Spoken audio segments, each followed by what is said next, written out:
Well, we're here at the Rigs and Techniques, and we got Colin Bukowski in, who's works for these nice, what is this, Shearwater? This is the Vibe Shearwater 125, so their new kayak. Very nice, very nice. And when you're going out to fish in Texas, what we're trying to mainly target is tarpon, probably some king mackerels in the surf. And you said there was even a couple of rigs that you can get to. Yeah, down in like the Corpus Christi area, there's a few rigs that are, you know, if you have a kayak that you can get out on a calm day, like one that preferably if you have pedals, there's a few rigs that are probably anywhere between 5 and 7 miles offshore that you can access to get to those kingfish or amberjack and stuff like that. Get a workout, really get some work done. Yeah. All right, but you know, before you get to the rig 6 miles out, you got to get through the surf sometimes. Yeah, yep. So how are you going to negotiate the surf with a kayak and try to keep all your gear in it? So a lot of the mistakes that people make when they're going offshore and kayaking is everybody's in a rush. So, you know, you want to get out to the fishing grounds, you want to be the first to catch a fish, but especially when the surf is rough or choppy, it doesn't even have to be rough out. It could be calm, barely any breeze, but there can still be a chop on the beach because of the sandbars and everything. Right. Excuse me. And the tide ripping. The tide ripping and the current. So what you want to do is you want to just sit still on the beach. You want to analyze the pattern that the currents are doing, the intervals of the waves, how many breakers are coming, and you don't want to go right to it. Look before you leave. Look before you leave. I got you. Right. Especially with all the rip currents and stuff that can happen between bars. If you're trying to get out when it's coming in real hard or something, you're going to be working out. A spot in one location can look completely different than a spot 30 yards down the beach. So you want to try and find a sweet spot where you have an opening, you have a good interval, and give yourself time to get out there. And the next step to that is once you're ready to go, make sure all your gear is strapped in.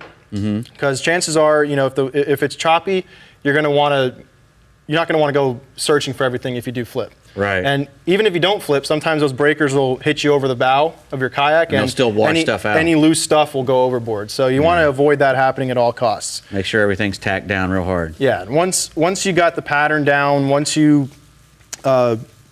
comfortable with the interval of the waves coming and you're ready to go, you want to make that process as fast as possible. Hop in your kayak, make sure the bow is pointing into the waves.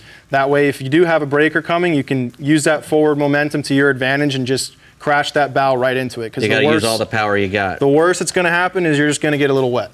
Right. And you want to have a kayak that's got plenty of scupper holes. It's going to drain all that water right away. You never want to be sideways, do you, Colin? You don't want to be sideways, especially in that situation. You don't want to get sideways. So, now, as hard as it is getting out, how about coming back? Yeah, the end game is definitely the more tactical part of it. Plus, you've been out there fishing all day. You're a little tired. Yep. It's hard to see what's going on when you're coming from in to out. So there's a few different methods that I like to practice when it comes to coming in, and that's if you have a 5-gallon bucket that you're using for live bait. If you're not using a live well like this, and you would use a drift chute if you don't have a 5-gallon bucket if you're using that. But either one of those items, a drift chute or a 5-gallon bucket, can be your best friend when it comes to paddling in. And you use it as a brake to keep you from pitch pulling. Yeah, one method is you can have a rope already pre-tied to the back of your kayak and toss that bucket or drift sock over. That way, if you won't get blindsided by a wave. If it comes up from behind, it's gonna, your bow's gonna want to dip, but that friction is gonna pull your kayak back down. Right. And it's just like going out. The worst that's gonna happen is you're just gonna get wet, from a wave hitting you from behind. And then the hard part, if you don't have a bucket, you got to do what? Oh yeah, well this is a method that I've done a couple of times. Quickly. You got to turn your kayak around and paddle backwards. So that way you can see the waves coming, and if you have a wave that's going to break, you can paddle into it as fast as you can. And you just keep doing that. It's a slower process, but it's still really effective, still safe, and you're not going to risk flipping and losing all your gear. Well, there you go.